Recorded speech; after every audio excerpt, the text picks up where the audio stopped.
Welcome to Art Space. My name's Anna Lee and I'm the Director of Artistic Programs, and today I'm going to be walking you through the exhibition Dirty White Matter by Durham-based artist Meg Stein.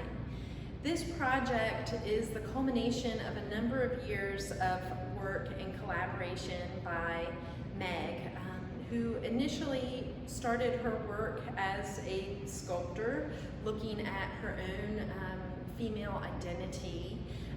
At the time that I first met Meg, she was very much interested in the domestic sphere, and at that early stage in her work was incorporating many of the materials that we're going to see here today. However, through her work and connections in the community, Meg started to be very interested in the intersections of whiteness and femininity, and the ways in which white femininity, white fragility is a really powerful and can be a very destructive force. And so she realized through conversation and collaboration that she really wanted to expand what she was doing with her artwork. And this exhibition is just a part of that evolution. So I hope you'll enjoy this closer look at some of the pieces in the show. So I wanted to highlight one of my favorite pieces in the exhibition. This sculpture is titled Success Under the System is Suspect.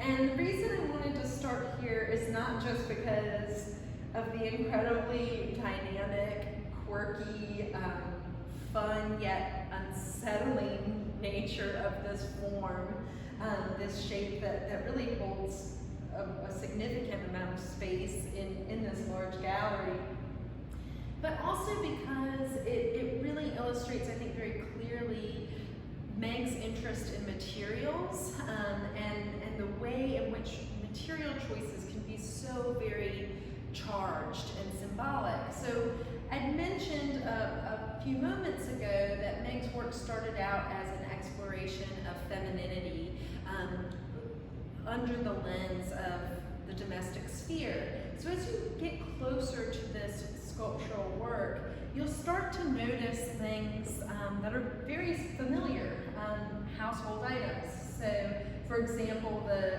zipper tops of plastic bags, dish scrubbers, facial sponges, little bits of cut up makeup applicators, earplugs, bottles, vases, on and on and on and on. The closer you look and the longer you spend time with it, the more recognizable these items become.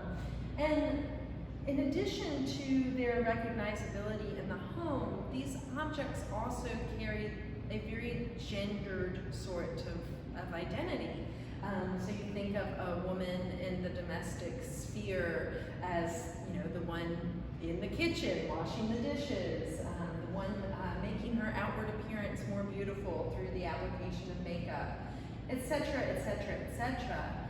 And incorporating these materials in this form that is at once playful and unsettling, Meg is very much commenting on the ways that we as women and we as a culture conceive of women as being a part of that. And she's trying to upend those stereotypes and ideas.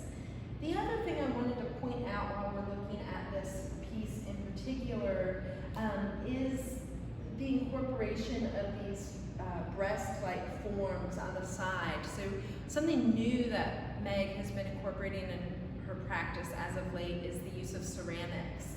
So you can see that throughout this particular sculpture. Finally, I do want to point out something that I think is really a common thread throughout the work that Stein creates, and that's the anticipation of movement. So not only does this form itself appear as if it could scuttle off on these furniture legs that it's propped on, but there are these pendulous breast-like forms hanging underneath it that, again, look like at any moment might start swinging and moving.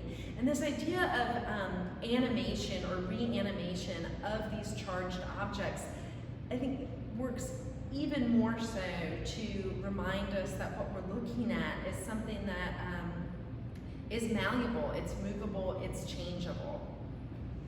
So the last piece that I wanted to highlight was this small grouping of collaborative works titled Dirty White Matter. There actually are 3 additional in the show, which you'll see when we do a pan of the entire exhibition, but I want to talk about these because collaboration, as I mentioned in the introduction, is really integral to Meg's practice as an artist.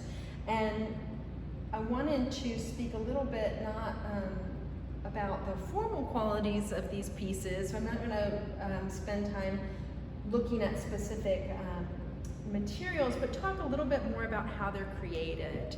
And that was through a series of monthly workshops that Meg hosts through this project, in which community members can come. They talk about issues of whiteness and femininity. And while they're having these conversations, they're often also listening to women and persons of color talking about their own experiences. And so it becomes a way of creating awareness through community and through really productive means. So during the conversations, participants are also writing down their thoughts and ideas. They're working with the materials that Meg has provided. Again, these very common household, femininely charged items, and placing them on placards.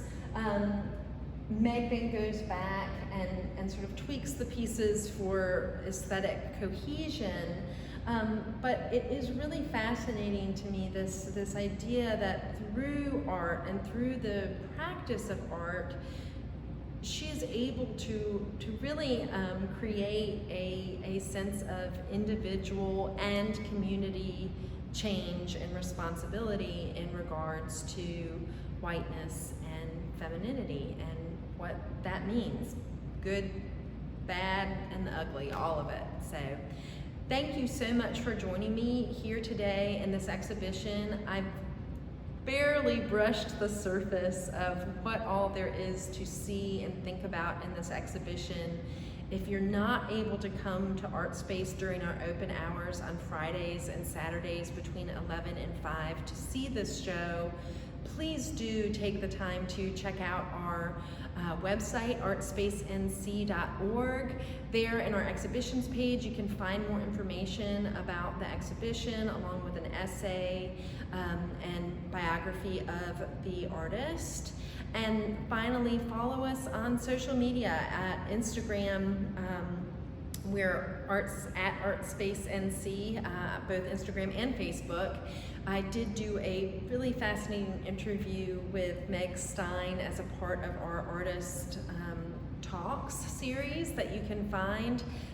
So yeah, I hope you enjoy further engaging with this material, and I hope to see y'all at Art Space soon.